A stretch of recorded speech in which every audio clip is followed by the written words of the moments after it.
अफवाज पाकिस्तान ने दुश्मन को सबक सिखाया, जंगी जुनून में मुब्तला भारत का गुरूर खाक में मिलाया, मोदी का अखंड भारत का ख्वाब चकनाचूर किया। वज़ीर इत्तलात पंजाब अस्मा बुखारी ने कहा, शाहीनों ने दुश्मनों के ठिकाने तबाह किए, दुनिया पाक फ़ज़ाइया को बेहतरीन फ़ज़ाइया करार देने पर मजबूर है।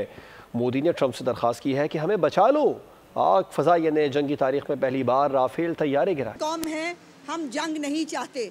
हम और ये जो इंडिया के अंदर मोदी ने जो एक जंगी जुनून पैदा किया है, आज वो उसको खुद भुगत रहा है। अखंड भारत का जो उसका एक फ़िलॉसफी है, अल्लाह के फजल से हमारे शाहीनों ने अंदर घुस के कैसे मारा, पूरी दुनिया ने रिपोर्ट किया। उनको ऐसा जवाब दिया है जो मुद्दतों तक ना सिर्फ ये खुद याद रखेंगे बल्कि आलमी दुनिया इस वक्त पाकिस्तान ने जो राफेल त्यारे, जो फ्रांस के त्यारे जो आज तक दुनिया में कभी कोई फ़ौज गिरा नहीं सकी, अल्हम्दुलिल्लाह पाकिस्तानी फ़ौज के हमारे जब शाहीनों ने वो गिराए। दुनिया यह कहने पे मजबूर है कि पाकिस्तान की फ़िज़ाइया दुनिया की बेहतरीन फ़िज़ाइयों में से शामिल है।